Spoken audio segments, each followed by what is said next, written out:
ఉమ్మడి ఉభయ గోదావరి జిల్లాల గ్రాడ్యుయేట్ ఎమ్మెల్సీ ఎన్నికల పోలింగ్ ప్రశాంతంగా కొనసాగుతోంది. 456 పోలింగ్ కేంద్రాల్లో 3,14,984 మంది తమ ఓటు హక్కును వినియోగించుకోనున్నారు. ఏలూరు జిల్లాలో 42,282 మంది ఓటర్ల కోసం 66 పోలింగ్ కేంద్రాలు ఏర్పాటు చేశారు.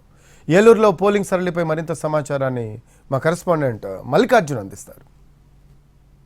గోదావరి జిల్లాల గ్రాడ్యుయేట్ ఎమ్మెల్సీ ఎన్నిక ప్రశాంత వాతావరణంలో ప్రారంభమైంది. ఉమ్మడి ఉభయ గోదావరి జిల్లాలకు సంబంధించి మొత్తం 456 పోలింగ్ స్టేషన్లు ఉండగా మొత్తం 3,14,984 మంది తమ ఓటు హక్కును వినియోగించుకోబోతున్నారు. ఏలూరుకు సంబంధించి 66 పోలింగ్ స్టేషన్లు ఉండగా 42,000 మంది ఓటు హక్కును వినియోగించుకోవాల్సి ఉంది. ప్రస్తుతం ఏలూరు ఎస్పీడీబీటీ కాలేజీలో పోలింగ్ స్టేషన్ వద్ద మనం ఉన్నాం. ఇక్కడ ఉన్నటువంటి ఓటర్లు ఉదయాన్నే 8 గంటల నాటికే ఆ పోలింగ్ కేంద్రానికి చేరుకుని తమ ఓటు హక్కును వినియోగించుకోబోతున్నారు. ప్రస్తుతం చాలా మంది ఓటర్లు లోపలికి వెళ్లి తమ ఓటు హక్కును వినియోగించుకుంటున్నారు. అలాగే ఓటు హక్కు వినియోగించుకుని ప్రశాంతమైన వాతావరణంలో బయటకు వస్తున్నటువంటి వాళ్ళు కూడా ఉన్నారు. ఈ ఎన్నిక చాలా డిఫరెంట్గా ఉంటుంది. బ్యాలెట్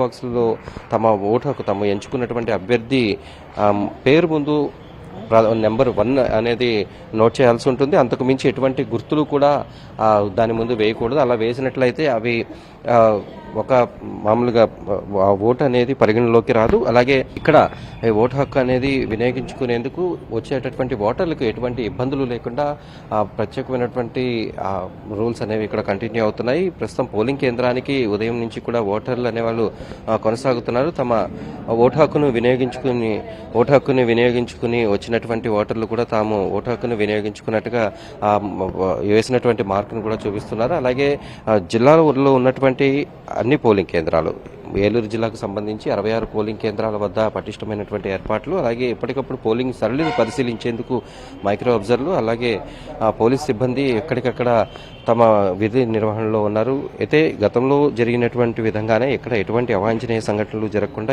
ఎన్నికలను ప్రశాంతమైనటువంటి వాతావరణంలో నిర్వహించేందుకు అయితే ఆ ఏర్పాట్లు ప్రత్యేకంగా చేశారు. అలాగే పోలింగ్ సరళిని పరిశీలించేందుకు సిబ్బందికి ఇంతకు ముందే శిక్షణ తరగతులు ఇవ్వడం, వారందరూ కూడా సరైన సమయానికి పోలింగ్ కేంద్రానికి చేరుకోవడం, అలాగే ఆ పోలింగ్ పూర్తయిన తర్వాత ఈ బ్యాలెట్ బాక్సులన్నింటినీ కూడా స్ట్రాంగ్ రూమ్ కి తరలించేటటువంటి ఏర్పాట్లన్నింటినీ కూడా పూర్తి చేశారు. మొత్తం ఏలూరు ఉమ్మడి గోదావరి జిల్లాలకు సంబంధించి గ్రాడ్యుయేట్ ఎమ్మెల్సీలు మొత్తం 35 మంది అభ్యర్థులు తమ అదృష్టాన్ని పరీక్షించుకోబోతున్నారు.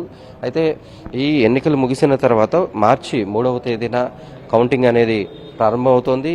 ఇక్కడ ఏలూరు జిల్లా కలెక్టర్, అలాగే ఈ గ్రాడ్యుయేట్ ఎమ్మెల్సీ ఎన్నికలకు రిటర్నింగ్ అధికారిగా ఏలూరు జిల్లా కలెక్టర్ వెట్రీ సెల్వి ఉండటంతో కౌంటింగ్ కూడా ఏలూరులోనే కొనసాగబోతోంది. దీనికి సంబంధించి ఏర్పాట్లన్నీ కూడా ముమ్మరంగా సాగుతున్నాయి. మొత్తానికి గ్రాడ్యుయేట్ ఎమ్మెల్సీ ఎన్నికలకు సంబంధించి ప్రశాంతమైనటువంటి వాతావరణంలో పోలింగ్ అనేది కొనసాగుతోంది.